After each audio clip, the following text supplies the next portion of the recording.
Mari kita sama-sama berdoa. Bapa di dalam surga, terima kasih hari ini kami masih bisa mendengarkan sebagian kecil dari firman-Mu yang begitu luas itu. Hari ini kami begitu bersukacita karena kami masih bisa memperingati Paskah, hari kebangkitan Tuhan kami Yesus Kristus yang telah mati dan hari ini dibangkitkan bagi kami. Terima kasih Tuhan. Hanya di dalam nama Yesus kami menyerahkan semuanya ke dalam tangan-Mu. Amin. Shalom Bapak Ibu Saudara. Pertama-tama saya mengucapkan selamat Paskah. Hari ini harusnya kita merasa sangat bersukacita karena Paskah inilah, kebangkitan Kristus inilah yang menjadi dasar iman Kristen kita. Kalau Kristus itu tidak dibangkitkan, maka sia-sialah kita beribadah, sia-sia kita pelayanan, sia-sia kita percaya kepada Kristus. Tapi karena Kristus sudah bangkit, maka kita bisa memperingati Paskah dan memperbaharui komitmen kita. Yuk kita buka dulu Alkitab kita dari Yohanes, kitab Yohanes pasal yang ke-20 ayat yang ke-19 sampai 23. Yohanes pasal 20 ayat 19 sampai 23. Yohanes 20 ayat 19 sampai 23. Ya, kisahnya di sana adalah tentang kebangkitan Yesus.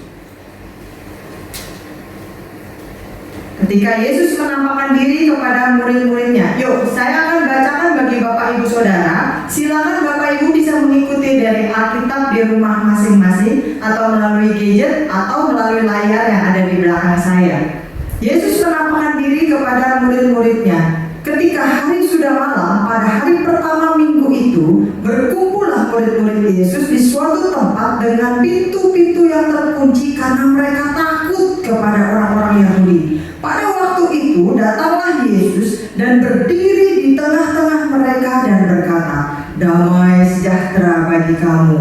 Dan sesudah berkata demikian, ia menunjukkan tangannya dan lambungnya kepada mereka. Murid-murid itu bersuka cita ketika mereka melihat Tuhan. Maka kata Yesus sekali lagi, "Damai sejahtera bagi kamu. Sama seperti Bapa mengutus aku, demikian juga sekarang aku mengutus kamu." Dan sesudah berkata demikian, ia mengembusi mereka dan berkata, "Terimalah Roh Kudus. Jikalau kamu mengampuni dosa orang, dosanya diampuni. Dan jikalau kamu menyatakan dosa orang tetap ada, dosanya tetap ada." Ya Bapak Ibu Saudara, dalam ayat-ayat yang tadi sudah kita baca, jelas dikisahkan bahwa Yesus menampakkan diri lagi kepada murid-muridnya. Kenapa saya katakan lagi? Karena ini bukan kali yang pertama Yesus menampakkan diri kepada murid-muridnya. Kenapa Yesus menampakkan diri kepada murid-muridnya selama 40 hari? Karena memang itu yang pada waktu itu dibutuhkan oleh murid-muridnya. Mereka takut, mereka gelisah, dan tadi sudah jelas mereka berkumpul di suatu tempat dengan pintu-pintu yang terkunci karena takut kepada orang-orang Yahudi. Sehingga Yesus merasa perlu menampakkan diri untuk mendampingi mereka, untuk menyatakan Alberta, Allah selalu beserta dengan mereka. Nah, bagaimana pesan-pesan Yesus dari perikop yang tadi sudah kita baca untuk murid-muridnya menjalani kehidupan mereka, menjalani hari-hari mereka pasca kebangkitan Yesus. Dan pesan ini juga yang bisa menjadi panduan di dalam hidup kita hari ini, karena kita juga memperingati Paskah, kebangkitan Tuhan Yesus Kristus, Juru Selamat kita. Yang pertama, saya ulangi ayat yang ke-19. Ketika hari sudah malam, pada hari pertama minggu itu, berkumpullah murid-murid Yesus di suatu tempat dengan pintu-pintu yang terkunci karena mereka takut kepada orang-orang Yahudi. Pada waktu itu, datanglah Yesus dan berdiri di tengah-tengah mereka dan berkata, "Damai sejahtera bagi kamu." Yang pertama, Yesus ingin setelah dia bangkit, kita memperingati Paskah. Yesus ingin kita hidup di dalam damai sejahteranya. Damai sejahtera yang Yesus berikan nggak sama dengan yang diberikan dunia ini, Bapak Ibu Saudara. Yuk kita lihat Yohanes 14 ayat yang ke-27. Yohanes 14 ayat yang ke-27.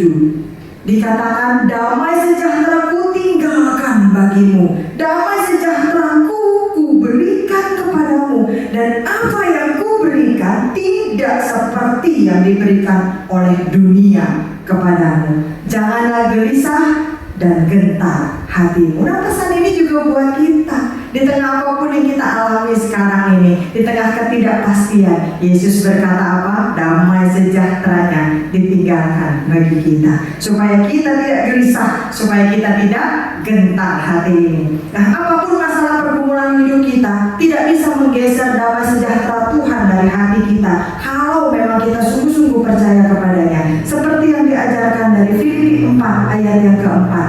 Filipi 4 ayat yang keempat. Bersukacitalah senantiasa dalam Tuhan. Sekali lagi kukatakan, bersukacitalah. Nah, Bapak Ibu Saudara, damai sejahtera dan sukacita Tuhan di dalam hati kita bisa menjadi kekuatan, penghiburan, kesaksian bagi orang lain. Dalam Kisah Para Rasul 16, Kisah Para Rasul 16 ayat yang ke-25. Kisah Para Rasul 16 ayat 25. Waktu itu Paulus dan Silas sedang dipenjara dan dibelenggu, dirantai, dipasung di penjara yang paling bawah. Tetapi mereka berdoa dan menyanyikan puji-pujian kepada Allah, sehingga orang-orang di penjara lain pun mendengar mereka. Menjadi kesaksian, menjadi kekuatan, menjadi penghiburan ketika damai sejahtera Allah ada di dalam hati kita. Bapak Ibu Saudara, satu kali ada seorang yang kaya raya. Dia memanggil 2 orang pelukis untuk datang ke rumahnya. Dan 2 orang pelukis ini dia berikan tugas untuk membuat lukisan tentang damai sejahtera menurut pandangan pelukis ini masing-masing. Pelukis yang pertama dia menciptakan, dia membuat lukisan sebuah danau yang tenang, bening permukaannya seperti kaca. Tidak ada topan, hanya angin sepoi-sepoi. Dan di belakang danau tersebut ada gunung-gunung yang hijau, ada bukit, ada hamparan lapangan atau perkebunan hijau yang luas. Dan kemudian ada perahu yang berlayar di danau yang tenang itu. Di dalam perahu itu ada seseorang yang sedang bersantai menikmati waktunya. Orang ini mengalami damai sejahtera. Begitu lukisan pelukis yang pertama. Kemudian pelukis yang kedua, dia juga menampilkan lukisannya. Dia melukis ada bukit yang terjal dengan air terjun yang bergemuruh dan tidak beraturan, hujan badai, langit begitu gelap, dan terlihat di dalam lukisan itu bagaimana angin menerpa begitu kencang, badai begitu menakutkan, mengamuk, dan begitu seram situasinya. Tetapi di tebing air terjun tersebut ada sebuah lubang kecil, ada sebuah gua kecil, dan di sana ada seekor burung yang sedang bersiul-siul dengan ceria. Ada seekor burung yang sedang cicit-cuit dengan girangnya. Nah, orang ini, burung ini mengalami damai sejahtera.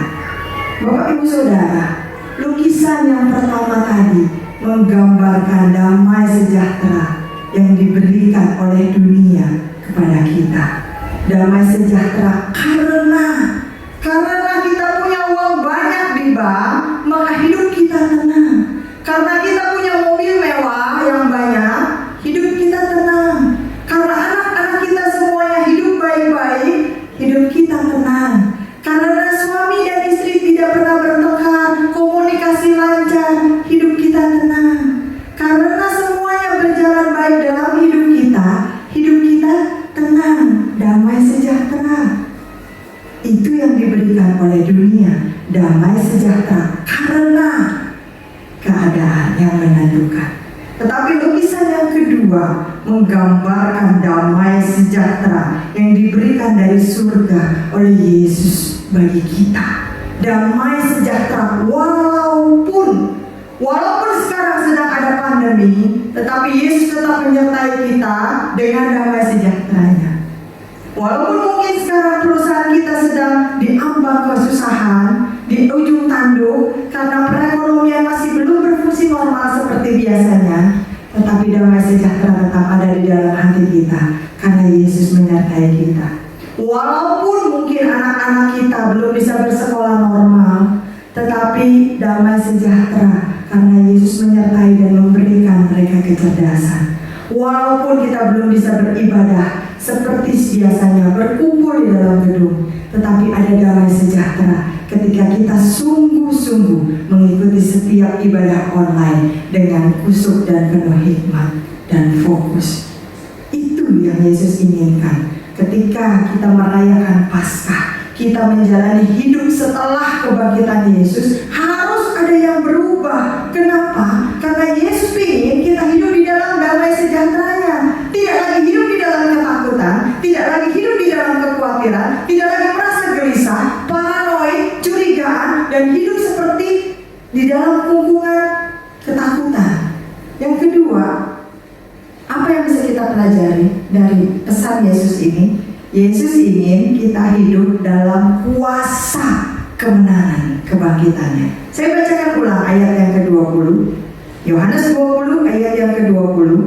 Dan sesudah berkata demikian, ia menunjukkan tangannya dan lambungnya kepada mereka. Murid-murid itu bersuka cita ketika mereka melihat Tuhan. Kenapa Yesus menunjukkan tangannya dan menunjukkan robek di lambungnya? Karena Yesus ingin membuktikan bahwa apapun yang dilakukan manusia terhadap dirinya tidak bisa menghalangi kuasa kemenangannya. Karena sekalipun tangannya dipaku, kakinya dipaku, lambungnya ditusuk tombak sehingga robek, tapi Yesus tetap bangkit pada hari yang ketiga. Matius 28 ayat yang ke-18. Yuk kita lihat. Matius 28 ayat yang ke-18.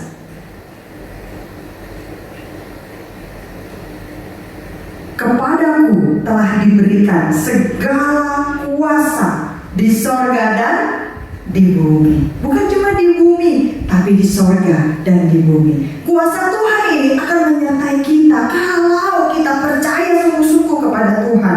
Bukan kita tenggelam dalam takut kita, khawatir kita, kecemasan kita, dan lalu kita mengurung diri, malah semakin lama semakin menjauh dari Tuhan. Gak usah baca Alkitab deh, percuma, kayaknya udah ketinggalan zaman. Gak usah berdoa deh, kayaknya Tuhan juga lagi liburan, lagi isolasi. Udah deh, gak usah ngomong sama orang deh, percuma juga gak ada yang membantu. Kalau kita terus berpikiran seperti itu, maka kuasa Tuhan itu tidak akan aktif di dalam hidup kita. Kuasa kemenangan Yesus itu tidak bisa berfungsi di dalam hidup kita karena kita memilih untuk menjauhinya. Tetapi Yesus melalui pesannya dalam perikop ini, Dia ingin kita semua, murid-muridnya, anak-anaknya, hidup dalam kuasa kemenangannya. Suatu kali seorang ateis, orang yang tidak percaya adanya Tuhan, dia mengejek orang yang sangat beriman kepada Tuhan. Dia bilang apa? Percuma kamu percaya kepada Tuhan, Tuhan tuh gak ada. Percuma kamu minta sesuatu kepada Tuhan, Dia juga gak ada dan gak bisa memberikan kamu apa-apa. Kenapa kamu harus berdoa?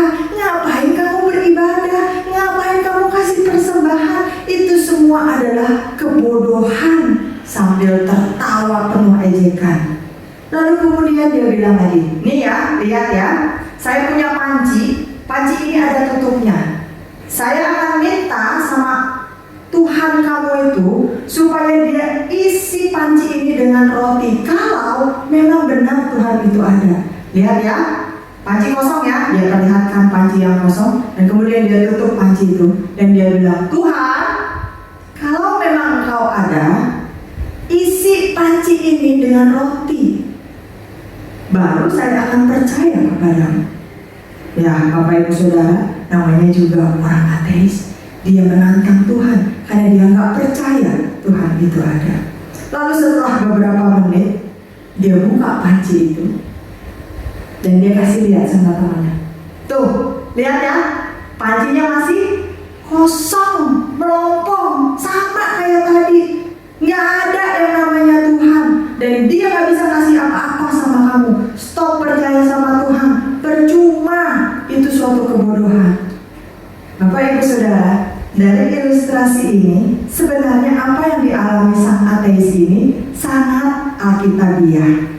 Karena dia tidak percaya bahwa Allah itu ada, sehingga ketika dia berharap mendapatkan sesuatu dari sesuatu yang tidak ada, otomatis juga tidak akan mendapatkan sesuatu.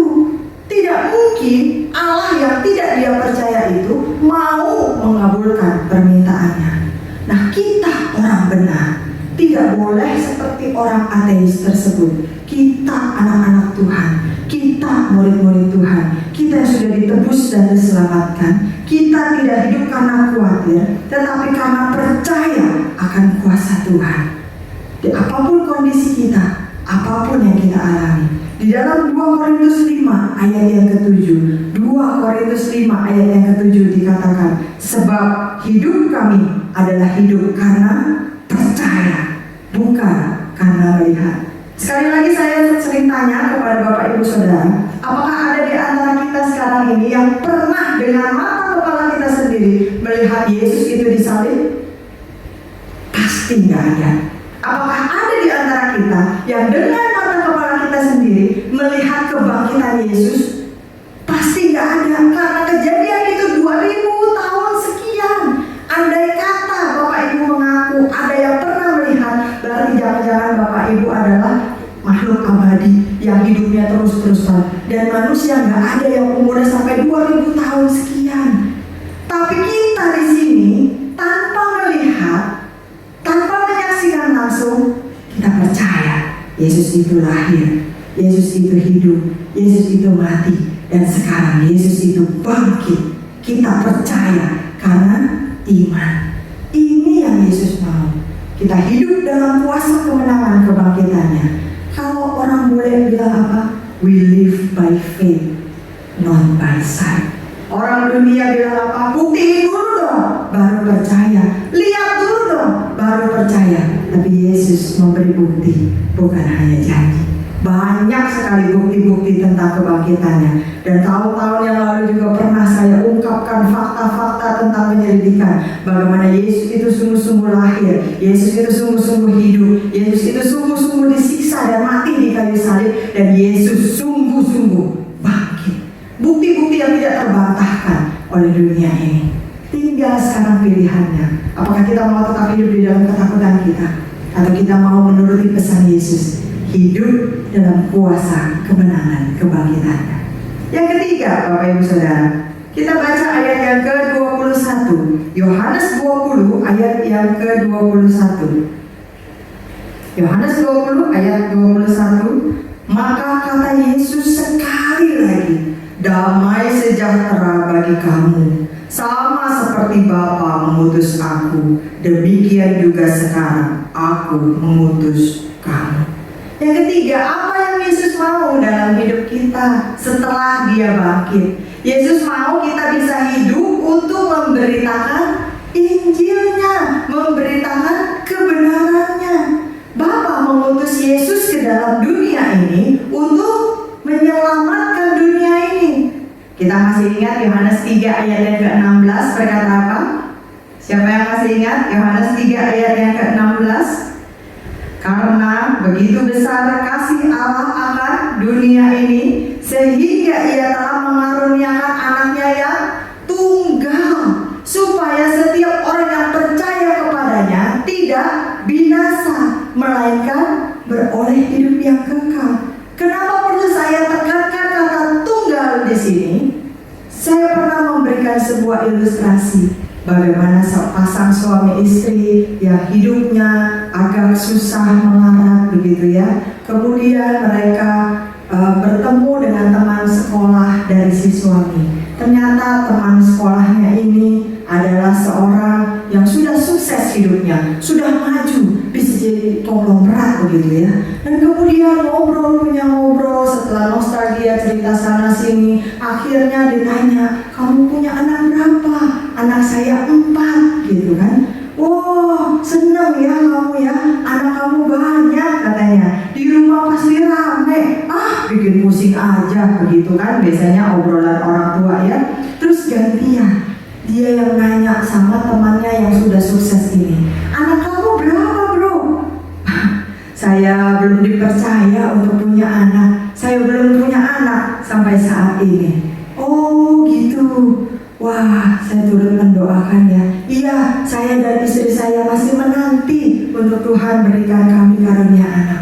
Setelah mereka ngobrol-ngobrol lagi, tiba-tiba temannya yang sudah sukses ini bilang gini, bro, bagaimana kalau saya dan istri saya mengadopsi satu anak kamu? Kami urusin deh anak kamu, kan anak kamu ada 4. Kamu terserah mau kasih yang nomor 1, 2, 3, 4 atau yang mana saja terserah. Kamu kasih, saya yang urusin. Nanti kalau sudah selesai dia kuliah, dia sudah bekerja, dia sudah sukses, dia mau kembali kepada kamu sebagai papa mamanya, terserah. Kami cuma ngurusin aja. Gimana bro?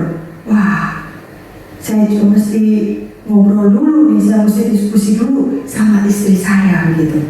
Pulang ke rumah, si suami ini cerita sama istrinya, "Mah, tadi di jalan ternyata aku ketemu sama teman sekolah aku. Ternyata dia udah sukses, hidupnya sudah mapan, sudah jadi konglomerat. Tapi sayang, pernikahan mereka belum dikaruniai anak, Mah." "Oh gitu ya Pak. Terus gimana?" "Nah ini Mah, tadi dia bilang begini, anak kita kan 4. Bagaimana kalau dia bantu ngurusin anak kita Mah?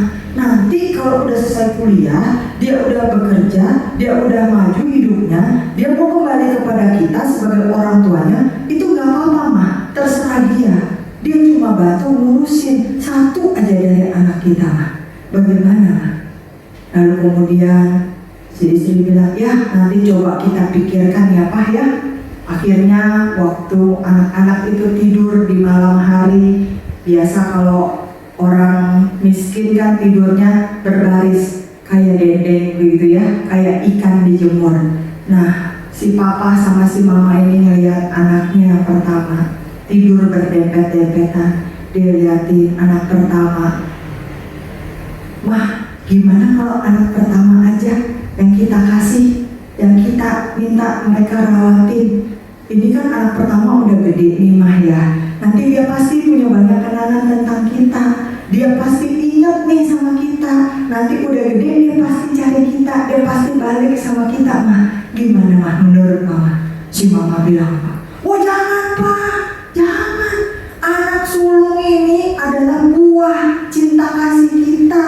Ini adalah buah sukacita kita. Anak pertama Pak. Gimana waktu kita belajar jadi orang tua, kita ngurusin dia, kita belajar ngedidik dia, penuh kesalahan, trial dan error dan segala macam Pak. Jangan Pak, ini buah cinta kasih kita Pak. Jangan kita kasih sama mereka Pak." Oke, kalau gitu anak pertama lewat. Sekarang gantian si mama yang bilang, "Gimana kalau anak yang kedua aja Pak? Anak yang kedua juga udah agak besar dan dia juga bisa ingat kita nanti." Gantian, waktu diajukan anak kedua, gantian si papa yang gak setuju. "Mah, jangan Mah. Anak yang kedua ini, aduh, mirip banget sama Mama. Kalau Mama lagi ngambek, persis tuh mukanya merengutnya sama Mama. Kalau Mama lagi ketawa, bercanda, persis senyumnya sama Mama. Jangan Mah, ini kalau Mama lagi pergi ke pasar, Papa kangen sama Mama. Papa lihat anak kedua ini, Papa jadi terhibur ingat sama Mama. Jangan Mah, ini tuh fotokopinya Mama. Jangan dikasih Mah." Oke, anak kedua tidak setuju. Lalu lanjut anak ketiga. Sekarang si papa yang ngomong, "Gimana kalau anak ketiga ya Mah ya? Anak ketiga nih, kita kan udah punya 2 anak nih. Yang anak ketiga nih, ya bolehlah kita kasih mereka rawatin ya Mah ya. Udah lumayan juga umurnya, gak terlalu besar, gak terlalu kecil juga Mah ya." Ya, gantian Mama yang protes keras kali ini. "Papa ini gimana sih? Papa gak lihat itu anak ketiga itu plak melak sama Papa. Hidungnya hidung Papa, matanya mata Papa, sampai jempol kakinya juga mirip sama jempol kaki Papa. Gaya jalannya, gaya ngomongnya persis banget sama Papa. Aduh jangan Pak, kalau Mama lagi kangen, Papa lagi kerja, apalagi Papa lagi lembur, Mama lihat ini si nomor 3, aduh Mama jadi tersibur. Mama lagi kesel lihat Papa, Mama lihat dia, Mama jadi terhibur. Mama jadi berhenti keselnya. Aduh Pak jangan, anak nomor 3 itu mirip plak melak sama Papa. kayak kembar sama papa mama gak setuju.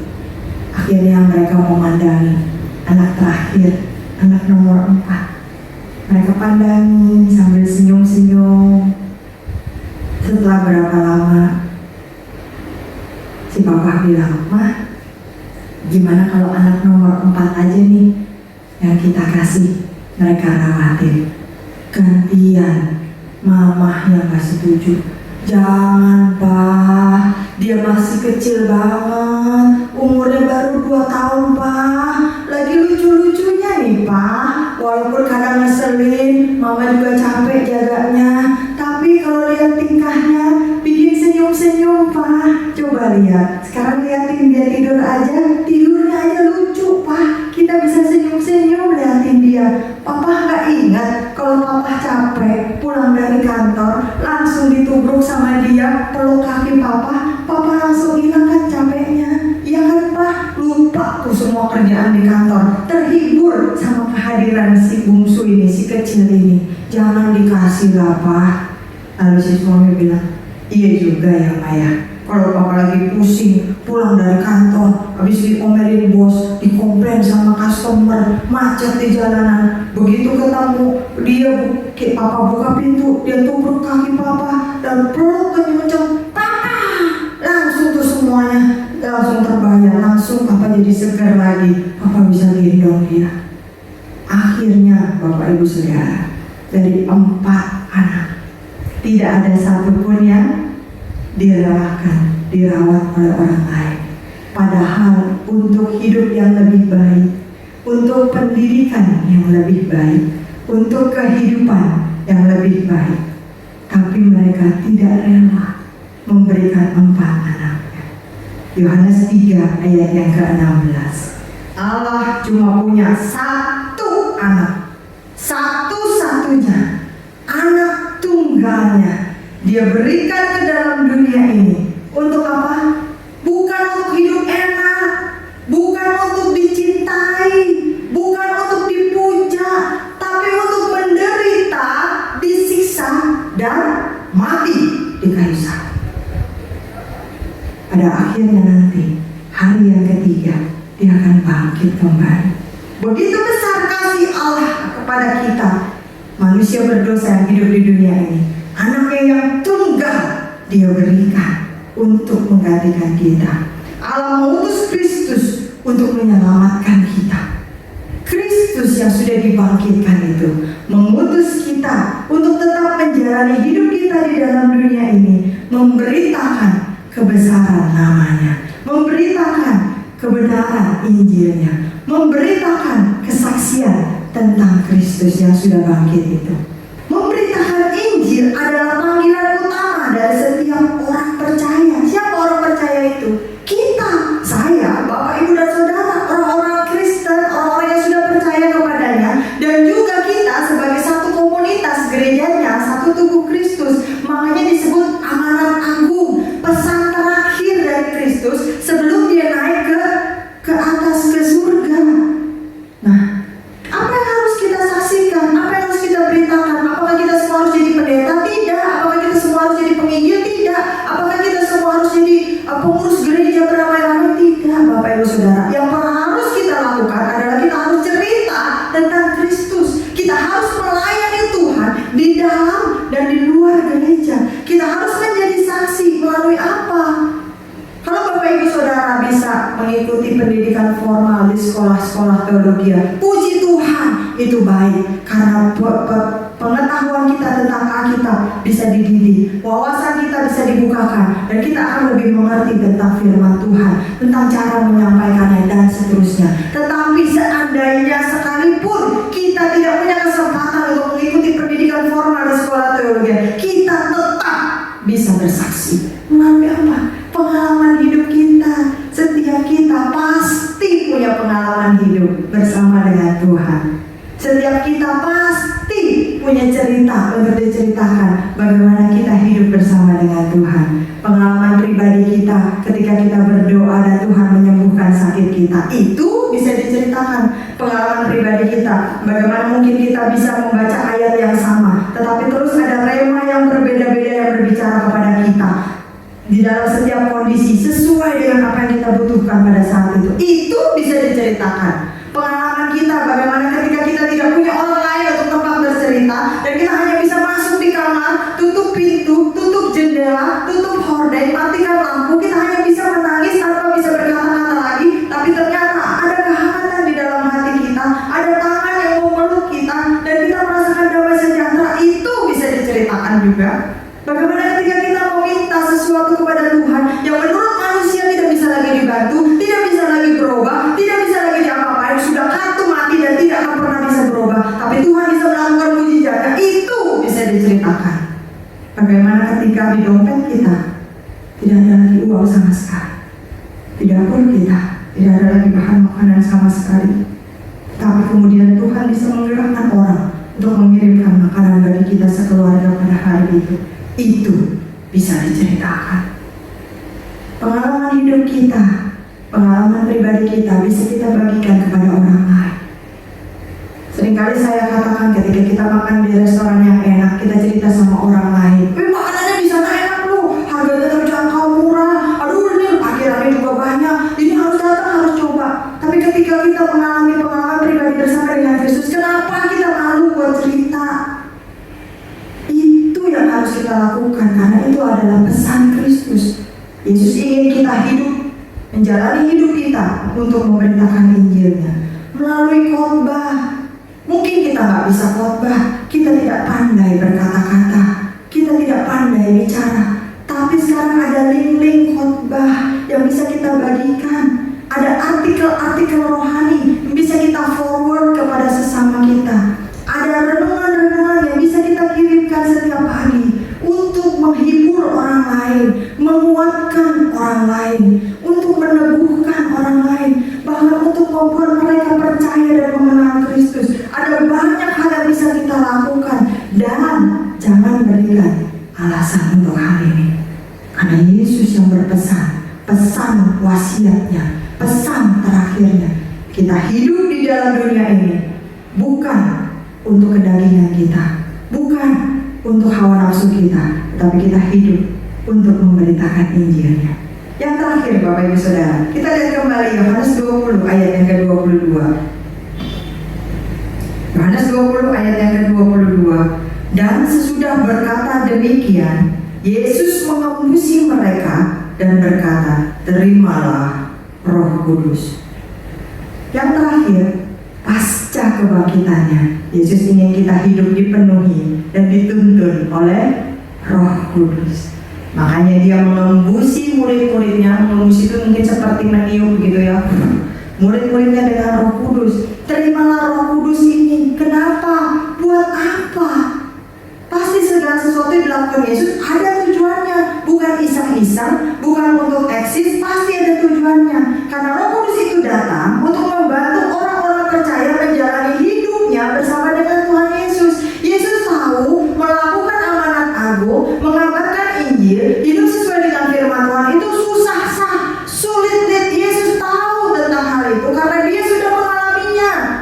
Oleh karena itu dia kirimkan Roh Kudus untuk membantu orang-orang percaya bisa tetap tegak berdiri, bisa tetap teguh menjalani imannya, hidup sesuai dengan firman Tuhan bersama Yesus pasca kebangkitannya. Sehingga apa? Sehingga kita juga bisa disebut anak-anak Allah. Kita disebut juga murid-murid Tuhan. Di dalam Roma 8 ayat yang ke-14, Roma 8 ayat yang ke-14 dikatakan semua orang yang dipimpin oleh Roh Allah adalah anak Allah. Termasuk saya, Bapak, Ibu, dan Saudara pada saat ini, dan murid-murid Yesus pada waktu itu, dan juga semua orang yang percaya kepada kuasa kebangkitan Yesus disebut anak Allah. Dan orang yang disebut anak Allah akan dipimpin juga oleh Roh Allah. Kemudian kenapa? Yang kedua alasan, Yesus mengembusi mereka dengan Roh Kudus. Yesus ingin Roh Kudus itu tinggal di dalam kita dan murid-muridnya, karena Roh Kudus datang untuk memberi kita kuasa agar kita mampu memberitakan Injil, agar kita bisa menjadi saksi Kristus bukan hanya di tempat sendiri, tapi sampai ke seluruh dunia. Dimanapun kita berada, kita bisa menjadi berkat. Apapun yang kita lakukan, kita harusnya menjadi berkat. Kisah Para Rasul 1 ayat yang ke-8, Kisah Rasul 1 ayat yang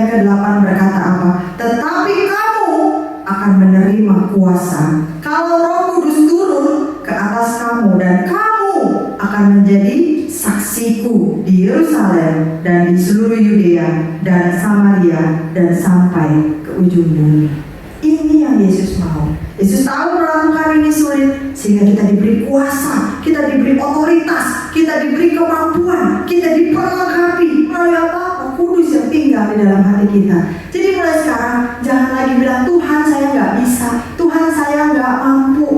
Masalahnya cuma dua, mau atau tidak mau. Kalau kita mau dipakai oleh Tuhan, pasti Dia akan perlengkapi kita. Kalau kita mau melayani Tuhan dengan setulus dan segenap hati, pasti Dia akan buka jalan buat kita. Tapi kalau kita tidak mau, Tuhan juga nggak akan paksa kita. Tuhan juga nggak akan dorong-dorong kita. Dia selalu memberikan pilihan. Ketika kita melakukan pilihan yang baik sesuai dengan kehendaknya, akan ada upah, akan ada reward yang menanti. Tetapi ketika kita melakukan pilihan yang salah, maka tetap ada konsekuensi hukuman juga yang harus kita jalani. Di dalam autobiografinya, Mahatma Gandhi mengatakan bahwa pada masa sekolah dia sangat tertarik dengan Alkitab, kitab sucinya orang Kristen. Hatinya tersentuh secara mendalam ketika dia membaca Injil Kristus, dan dia sangat ingin menjadi seorang Kristen. Sehingga pada satu hari Minggu, Mahatma Gandhi memutuskan untuk pergi ke gereja. Dia ingin mengikuti ibadahnya orang Kristen. Dia ingin bertemu sama pendeta. Dia ingin berkongko, banyak bercakap-cakap tentang Injil Kristus. Dia ingin bertanya macam-macam, ingin diajarkan, ingin dididik tentang kebenaran Kristus. Tetapi ketika Gandhi tiba di pintu gereja, penyambut jemaat tidak mengizinkan Gandhi untuk masuk ke dalam gereja, apalagi mengikuti ibadah. Malah Gandhi diusir dan disuruh untuk beribadah dengan kaumnya sendiri. Peristiwa ini sungguh menyakiti hati Gandhi, sehingga dia meninggalkan gereja itu dan tidak pernah kembali lagi. Dia berkata, kalau orang Kristen mempunyai perbedaan kasta, lebih baik aku tetap menjadi orang Hindu. Sehingga sampai matinya Gandhi tetap menjadi orang Hindu. Dia tidak pernah lagi kembali ke gereja. Tetapi ada banyak kata-kata mutiaranya, ada banyak quotes-nya yang bisa kita pelajari. Salah satunya adalah dia berkata, I like your Christ, I do not like your Christians. Your Christians are so unlike your Christ. Saya suka Yesusmu, tapi saya tidak suka orang Kristen. Karena orang Kristen sangat tidak mirip dengan Kristus. Ini merupakan peringatan bagi kita. Ketika Yesus berpesan, kita harus memberitakan Injilnya.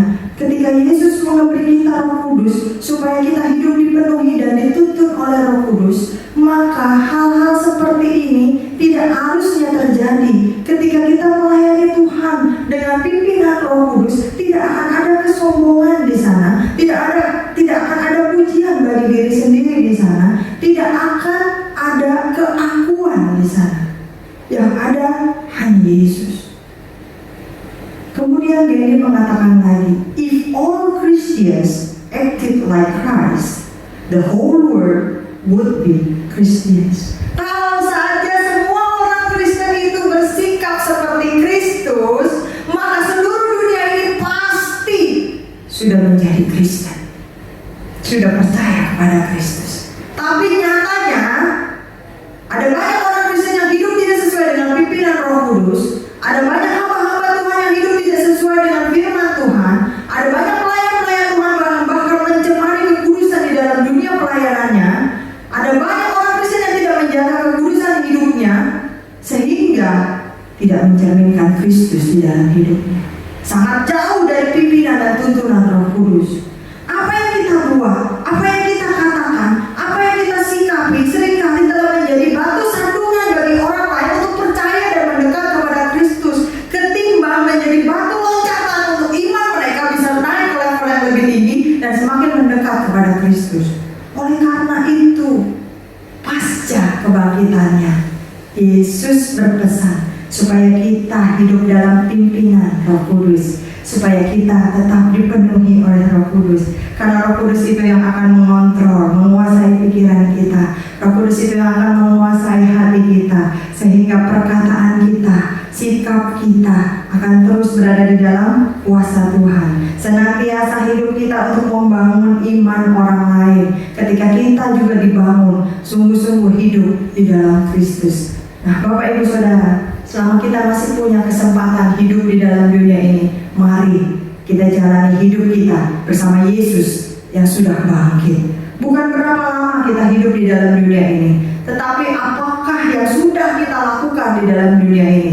Apakah kita sudah mengerjakan apa yang Tuhan mau di dalam hidup kita ini? Apakah kita sudah mengusahakan kehendak Tuhan di dalam hidup kita ini? Apakah hidup kita ini sudah mengikuti apa yang Tuhan ajarkan? Kristus sudah bangkit bagi kita. Di dalam kuasa kebangkitannya, Dia ingin kita hidup dalam damai sejahteranya, bukan dalam ketakutan, bukan dalam kegelisahan.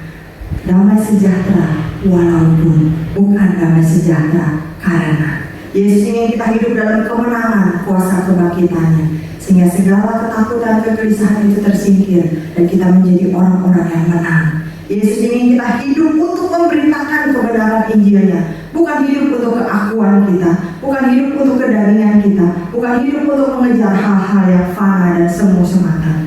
Yesus ingin kita hidup dipenuhi dan dipimpin oleh Roh Kudus, sehingga hidup kita mengerjakan kebenaran Injil. Mulai dari Paskah 2021 ini, mari, ayo kita bangkit, kita perbaharui komitmen kita buat janji yang baru, kita kembali kepada Tuhan, kita baca lagi Alkitab kita rajin lagi ibadah walaupun masih secara online, kita mendekat kembali kepada Tuhan, bangkit bersama Yesus yang sudah bangkit. Bersama Yesus kita bisa. Selamat Paskah Bapak Ibu Saudara, Tuhan Yesus memberkati. Mari kita berdoa. Bapa di dalam surga, terima kasih untuk firman-Mu hari ini. Terima kasih kami boleh memperingati Yesus Kristus yang sudah bangkit.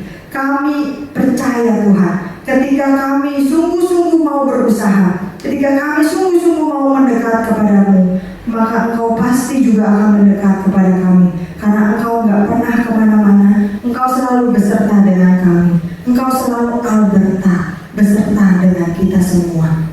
Bapa di dalam surga, terima kasih Engkau sudah menitipkan panduan, petunjuk bagaimana kami harus hidup pasca kebangkitan-Mu. Engkau memberikan damai sejahtera-Mu di dalam hati kami yang tidak bisa digantikan dengan apapun. Engkau juga memberikan kami kuasa kemenangan-Mu sehingga kami tidak bisa dikalahkan dengan masalah, tantangan, pergumulan, ketakutan, kegelisahan apapun di dalam hidup kami. Engkau juga memberikan kami motivasi untuk hidup, bahwa kami hidup bukan untuk diri kami, bukan untuk keakuan kami, tetapi kami hidup untuk memberitakan Injil-Mu. Dan lebih daripada itu Tuhan, Engkau menyertakan Roh Kudus-Mu untuk tinggal di dalam hati setiap kami, sehingga kami selalu dipenuhi oleh Roh Kudus, kami hidup dipimpin oleh Roh Kudus, dan kami mengerjakan kebenaran kehendak Tuhan. Terima kasih Tuhan, hanya di dalam nama Yesus kami menyerahkan semuanya ke dalam tangan-Mu. Yang percaya bersama kita katakan, amin. Saya kembalikan.